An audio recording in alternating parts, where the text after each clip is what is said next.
경기도 2차 임고특강 서준혁의 밀서 제4장 자기성장 속에서 두 번째 시간이 되겠습니다. 자료는 310쪽입니다.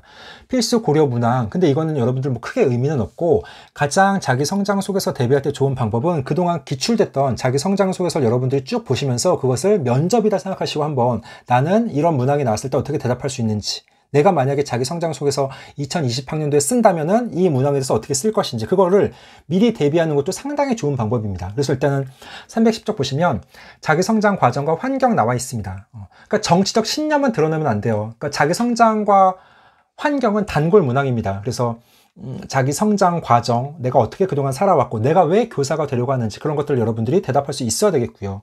그리고 여기 보시면 앞으로 교직 생활을 통해서 가치관을 어떤 방향으로 발전시켜 나갈 것인지 언급하는 것이 좋다. 반드시 교직이나 지금의 나와 연관성을 갖도록 서술해야 된다. 그래서 뭐 가족 환경을 언급하는 것도 좋겠고요. 부모님의 가치관, 가훈, 부모님의 직업, 학창시절 영향을 미친 선생님, 학교생활, 감명 깊게 읽은 책 그런 것들을 적절하게 섞어주시면 좋겠습니다. 교사가 되고자 하는 동기와 과정, 그래서 뭐 반드시 나를 중심으로 서술하셔야 되겠고요. 그리고 교사가 되고 싶어하는 동기와 연관지어서 설명할 수 있어야 되겠습니다. 뭐 주일학교에서 교사 주일학교 교사 영향을 받았다. 그래서 뭐 나눔 봉사 실천 많은 감명 받았다. 그렇죠. 교회 오빠가 멋져서 나는 교사가 되려고 한다. 그런 것들은 적절하지 않겠죠. 그 얘기 쓴 게 되겠고요. 임용 후의 계획. 임용 후의 계획을 물을 가능성이 매우 높습니다. 그래서 구체적으로 내용을 구분할 수 있는 방법을 분류 기준 세우는 게 좋다. 예를 들어서 뭐 시기적으로 나는 일정 연수 전까지는 어떻게 할 것이고 일정 자격 취득 후에는 어떻게 할 것이고 그런 식으로 또는 뭐 나는 10년 차까지 어떻게 할 것이고 20년 차, 30년 차 이후 그렇게 구분해도 좋겠고요. 그래서 임용 후의 계획은 자신을 위한 계획도 좋지만 뭐 나는 임용왕 되고 나면 자동차 살 거예요. 세계 일주하겠습니다. 결혼하겠습니다. 그거보다는 교직의 전문성을 높일 수 있는 계획, 구체적인 계획 그런 것들이 더 면접자한테는 좋은 인상을 주겠죠. 그래서 뭐 대학원을 진학한다거나 또는 그러니까 대학원 진학이 여러분들 지금 서울교대, 경인교대는 박사과정 개설돼 있죠. 교대에. 아마 다른 학교는 아직도 박사과정 없지 않습니까? 저는 석사까지 마쳤는데 박사까지 하겠다고 해도 괜찮죠. 또는 뭐 대학원에서 상담 전공을 하겠다. 또는 뭐 다문화, 특수교육 괜찮죠. 또는 뭐 영재교육, 융합교육. 그러니까 막연하게 그냥 저는 대학원을 진학하겠습니다 보다는 난 대학원에서 어느 부분을 한다거나 뭐 영재교육을 담당하겠다거나 특수교육을 담당하겠다거나 특수교육 담당해서 초등 선생님들도 특수교육 많이 해서 왜 요즘에 학교마다 뭐 ADHD나 그런 학생들이 있을 수 있으니까 또는 뭐 융합교육을 전공하겠다, 스팀 교육 전공하겠다, 영재교육도 괜찮고요. 그래서 구체적인 그러니까 늘 대답은 항상 구체적으로 하는 게 좋습니다. 이건 이제 예전에 자기성장 속에서 합격생들이 쓴 자기성장 속에서인데 그 사람 이름 안 나오니까 뭐 괜찮겠죠. 2017학년도에 합격한 선생님입니다. 그러니까 이거는 여러분들이 뭐 문항이 다를 테지만 아까도 제가 처음에 말씀드렸다시피 이 문항들을 보고 이게 만약에 면접 문제라면 또는 만약에 나라면 이 문항에 대해서 자소서를 어떻게 쓸지를 한번 생각해 보시라고요. 2017학년도입니다. 본인의 교사상은 무엇이며 이를 정립하는 데 영향을 미치던 책 한 구절을 출처와 함께 간단히 인용하고 이유를 설명해 보세요. 이거는 근데 이제 쓰는 형식엔 제한이 없으니까 인생을 안내하는 길라잡이. 저의 교사상은 학생에게 인생을 안내하는 길라잡이가 되어주는 교사입니다. 영향을 미친 책은요. 하르트무트 폰 텐티히의 왜 학교에 가야 하나요? 그러니까 여러분들 교사상을 정립하는 데 영향을 미친 책이니까 가능하면 교육 관련 책이 좋겠죠. 뭐 엉뚱하게 여러분들이 뭐 이문열의 삼국지입니다. 조정래의 태백산맥이다 너무 엉뚱하잖아요. 2번 경기도교육청은 학생중심 교육과 현장중심 교육을 지향하고 있습니다. 학생중심 교육으로 행복한 배움을 실현하기 위한 구체적인 방법을 수업과 학급 운영 영역으로 한 가지씩 제시해 보세요. 이건 이제 뭐 여러분들이 어차피 자료 가지고 쓸 수 있는 거니까 뭐 그럴듯하게 다 잘 썼습니다. 그리고 집단 지성의 어떤 경험, 의미. 그래서 뭐 본인의 경험을 썼고요. 3월 입학 첫날 학급 담임으로서 인사말 포부, 가정통신문 어떻게 작성할지 쭉 썼습니다. 비선생님, 교사상 9절 썼고요. 그래서 딥스라고 하는 책. 수업에서 2번 문항 하브루타도 유행입니다. 그렇죠? 집단지성의 어떤 경험. 집단지성도 한번 이 자기성장 속에서 나오고 이 면접으로 나왔었는데 집단지성은 그래도 중요합니다. 집단지성이 중요하니까요. 전문적 학습 공동체도 집단지성과 연결이 되는 것이고 학교 현장에서도 전문적 학습 공동체를 많이 활용을 하고 전문적 학습 공동체도 학교 차원, 학교 밖 또는 뭐 학교 간 많이 활용하고 있습니다. 고등학교 1학년 때 5명의 학생들이 역사신문 만들기 대회에 참가한 적이 있다. 크게 2가지를 느꼈다. 항상 이런 식으로 얘기할 때는 뭐 2가지, 3가지 느낀 점. 첫째, 둘째, 셋째 뭐 그런 식으로. 5학년 3반 담임이다. 그래서 내 마음 우체통 매월 3일 3반의 날 같이 운영하고 적극적으로 참여하는 어린이, 바른 선택을 하는 어린이 뭐 하겠다. 요즘 아이들 되게 예의 없거든요. 제가 그런 내용들도 제 유튜브 영상에 올렸으니까 여러분들이 좀 공부 안 될 때 그럴 때는 제 유튜브에 올린 영상도 보시면서 참고를 많이 하시면 되겠습니다. 시희 선생님은 중등 선생님인데요. 문제는 뭐 거의 똑같았었습니다. 그래서 뭐 쭉 살펴보시면 되겠고요.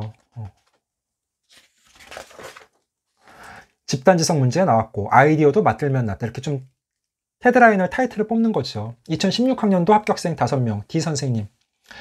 예비교사로서 교직관과 교육 철학을 정립하는 데 영향을 미친 교육 분야 책 이름 선정하고 그리고 본인의 어떤 생애 주기별 버킷리스트 5년 단위로 그래서 뭐 마중물 같은 교사가 되겠다. 이런 마중물 이것도 되게 좀 좋은 말이죠. 그 다음에 영향받은 책은 사토 마나부의 교사의 배움이라고 하는 책. 사토 마나부는요 너무 좀 유명해요. 그러니까 사토 마나부를 얘기하는 게 좀 차별화는 되지 않을 거예요. 워낙에 지금 많이 유명하고 워낙 많이 책을 봐서. 근데 사토 마나부의 책은 한 권 정도는 여러분들이 좀 보시면 좋을 것 같다고 생각합니다. 그다음에 생애 주기별 어떻게 뭐 버킷리스트 작성할지 5년차, 10년차, 15년차 쭉 나와 있습니다. 경기도 교육이 풀어야 될 어떤 핵심 과제 2가지. 그래서 뭐 배움 중심 수업 활성화, 독서 교육 확대다. 중요한 내용들이죠. 318쪽 교육봉사 실천 경험. 그래서 뭐 대학생 때 강사 활동했었다. 3가지 깨달은 점이 있다. 그다음에 열심히 노력하지만 성적이 좋지 못한 우리 반 학생 땡땡이가 상담하러 왔다. 어떻게 용기 북돋을 수 있는 편지를 쓸 것인지 읽어보시면 되겠습니다. 그 다음에 이 선생님은 이제 명함하고 밑줄을 썼는데 가르침 그 용기 있는 선택이라고 하는 책. 그러니까 책도 여러분들이 꼭 준비하셔야 돼요. 내가 가장 인상 깊게 본 책. 왜냐면 워낙에 아이들이 책을 안 읽고 경기도에서 특히 독서 교육을 강조하니까요. 그리고 뭐 경기도 교육청이 풀어야 할 어떤 핵심 과제 2가지. 실천적 인성교육과 책임교육이다. 정답 없습니다. 근데 만약에 여기다 여러분들이 이 문제가 비슷한 게 나왔는데 여러분들은요. 만약에 핵심 과제는 전문적 학습 공동체와 마을교육 공동체로 생각합니다. 그렇게 하면 돼요. 그러니까 이거는 이런 문제는 거시적인 경기도 교육이 풀어야 할 핵심 과제니까 내가 그렇게 생각한다는데 대신 대답할 때 눈치 보지 않고 그냥 말하면 됩니다. 그래서 이런 것들은 뭐 여러분들이 각 세부적인 내용을 알아서 이야기 끌고 나가면 되는 거죠. 그래서 이건 한번 볼까요? 인성교육을 위한 방법으로 칭찬 릴레이와 애플데이를 실시하겠다. 좋죠. 그리고 회복적 대화 모임을 실시하겠다. 책임교육 방법으로는요. 교육과정 재구성을 통해서 배움 중심 수업 실천하겠다. 또래 협력 학습 제도를 실시하겠다. 그러니까 지금 여러분들 이거 옛날 거 자기 성장 소개서잖아요가 아니고 이게 합격한 선생님들이 진짜 썼던 내용들인데 이게 여러분들 경기도 면접으로도 또 나올 수 있는 것이고 집단 토의대도 나올 수 있는 것이고 그러니까 하나하나 이건 경기도에서 고민하면서 만든 문항들일 거 아닙니까? 자기 성장 속에서 문항들이. 그러니까 여러분들이 반드시 이런 문항에 대해서도 답변을 준비하고 있어야 됩니다. 완벽한 답변을요. 중요합니다. 교육봉사 경험, 실천 경험 나와 있고요. 그 다음에 F 선생님 감명 깊은 책, 가르칠 수 있는 용기. 파커 파머의 가르칠 수 있는 용기라고 하는 책이고요. 생애 주기별 버킷리스트 썼고요. 경기 교육이 풀어야 할 핵심 과제는 2가지. 첫 번째 스마트 러닝 지원, 통합교육 학습 공동체 활성화이다. 이분 이제 특수 선생님이었네요.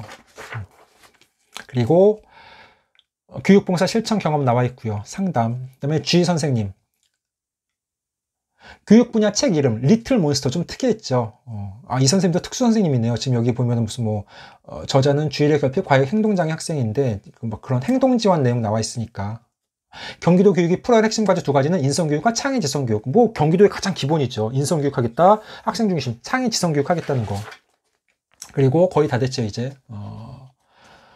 H 선생님, 이 선생님이 이제 개조식으로 표 사용했습니다. 그래서 이 선생님 좀 특이했네요. 본인이 영향받은 교육 분야 책을 교육 심리학에 의해 신명에 의해 3명 공저. 그럴 수 있죠. 이것도 뭐, 그러니까 이게 여러분들 자기 성장 속에서는 100점이 안 들어가니까 점수 안 들어가니까 내가 이거 교육 심리학의 이해를 감명 깊게 읽었다는데 어쩔 거예요. 그리고 개조식으로 이렇게 5년 배움, 10년 소통, 15년 어울림, 20년 리더십. 머리 좋죠. 이런 식으로 해서 세부적인 내용들 쭉 서술했고요. 잘 썼죠. 경기교육의 핵심 과제는 창의적 교육과정 그리고 전문적 학습 공동체이다. 좋습니다. 그러니까 지금 여기 사례들도 여러분들이 보면서 나 저건 써먹어야지 저거 외워야지 라고 하면은 그런 생각이 들면은 여러분들이 외우시면 돼요. 활용하시면 되겠고.